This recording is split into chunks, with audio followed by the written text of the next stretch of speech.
कर्म फल। मरने के बाद स्वर्ग के द्वार पर 4 व्यक्ति खड़े थे।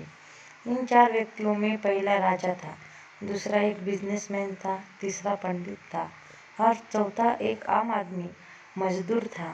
किसी को भी यह पता नहीं था कि कौन स्वर्ग के अंदर प्रवेश कर पाएगा और कौन वहीं से वापस लौट दिया जाएगा। सब स्वर्ग का दरवाज़ा खुलने की राह देख रहे थे और आपस में बातें कर रहे थे। जैसे कि राजा को मरने से पहले से ही आदत थी, उसने अपनी बात सबसे पहले बताई। राजा ने कहा, मैं बहुत प्रख्यात राजा हूँ। मैंने धरती पर अपना बहुत नाम कमाया है, इसलिए पूरी संभावना है कि मैं ही स्वर्ग में जाऊंगा। फिर व्यापारी ने अपनी बात सामने रखी। वह बोला, मैंने धरती पर खूब धन कमाया और उस धन से मैंने सैकड़ों लोगों की मदद की, इसलिए मैं ही स्वर्ग का हकदार हूँ। अब बारी थी पंडित की, तो पंडित ने मुंह खोला और सबको ये कहा, चाहे तुम जो सोच लो, लेकिन यह बात तो तय है कि स्वर्ग के दरवाजे खुलेंगे तो मेरे लिए ही। सब जानते हैं कि पंडित दिन रात भगवान को याद करते हैं, इसलिए स्वाभाविक है कि स्वर्ग में पंडित का स्वागत किया जाए। जब सब ने अपना अपना पक्ष रख दिया, तब सबकी नज़र उस मजदूर पर थी जो चुपचाप अपनी नजरें नीचे झुकाए बिना कुछ बोले वहीं पर खड़ा रहा। स्वर्ग का दरवाज़ा खुला और वहाँ पर एक देवदूत आकर खड़ा हो गया। देवदूत के हाथों में एक पुस्तक थी जिसमें इन सभी के कर्मों के बारे में लिखा हुआ था।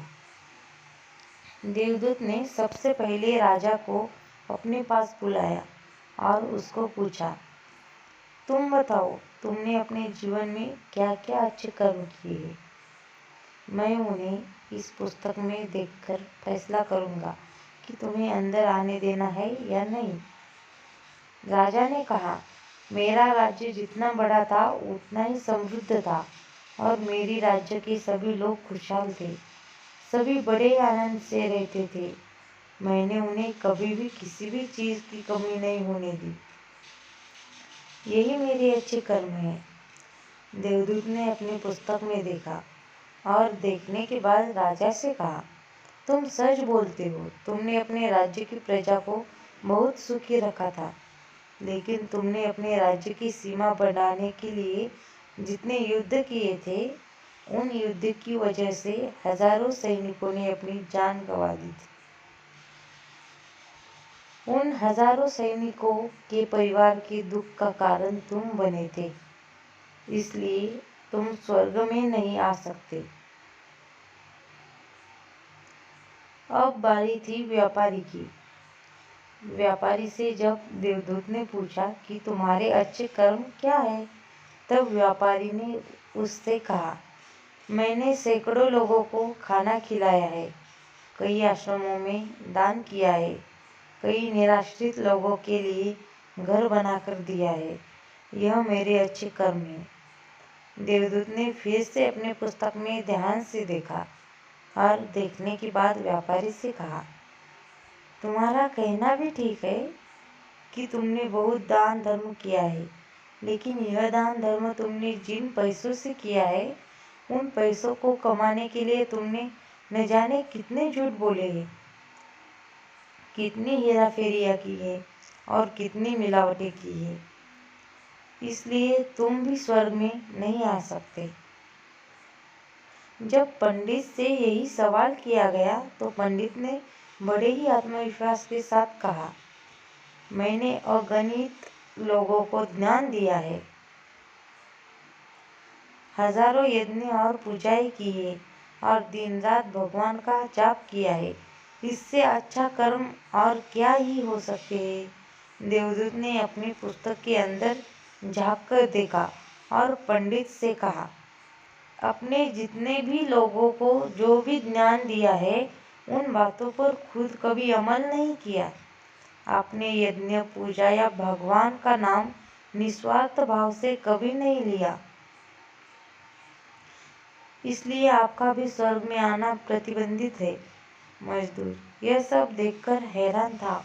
वह अब तक जिन्हें महान समझता आ रहा था, उनकी व्याख्या स्वर्ग के दरवाजे पर आकर बदल गई थी। धरती पर जिन कामों को अच्छा समझा जाता है, उनका यहाँ पर कोई मूल्य नहीं था। यमदूत ने जब इस मजदूर को अपने पास बुलाया और इससे पहले कि वह उससे उसके अच्छे कर्मों के बारे में पूछता, मजदूर बोल पड़ा, प्रभु, मैं जानता हूँ कि मैं भी स्वर्ग में आने के लायक नहीं हूँ, लेकिन मैं फिर भी एक बार बाहर से ही स्वर्ग को झांक कर देखना चाहता हूँ। बस इससे ज़्यादा मेरी कोई इच्छा है ही नहीं, क्योंकि ऐसी इच्छा पालने के लिए मैंने जीवन में कुछ भी नहीं किया है। मैं पूरा दिन मेहनत करता और जो भी पैसे कमाता उन्हें अपने परिवार के पालन पोषण में खर्च कर देता, इसलिए दान धर्म के लिए कुछ बचता ही नहीं। लोगों की भला मैं क्या सेवा करता, क्योंकि काम के बाद जो थोड़ा सा समय मिलता उसको अपने ही बूढ़े माँ बाप की सेवा में बिता देता। और यह सब करने के बाद मैं कभी कभी मंदिर भी चला जाता और भगवान से जैसा भी मुझे दिया है उस जीवन के लिए धन्यवाद कहता। देवदूत ने अपनी पुस्तक में बड़े ध्यान से देखा और थोड़ी देर देखते ही रहा। फिर उसने मजदूर से पूछा कि तुम याद करके बताओ, तुमने कभी तो कोई अच्छा काम किया होगा। मजदूर ने थोड़ी देर सोचने के बाद बोला, हाँ, मुझे थोड़ा थोड़ा याद है। एक बार मैं बहुत भूखा था और मैं खाना ही खाने बैठा था कि एक बहुत ही कमज़ोर कुत्ता जो ठीक से चल भी नहीं पा रहा था, वह मेरे पास आ गया और मेरे खाने को देखने लगा। तब मैंने अपनी रोटी उसे खिला दी थी और उस दिन मैं खुद भूखा सोया था। मजदूर की बात सुनने के बाद देवदूत मुस्कुराया और मजदूर को बड़े सम्मान से स्वर्ग के अंदर लेकर गया।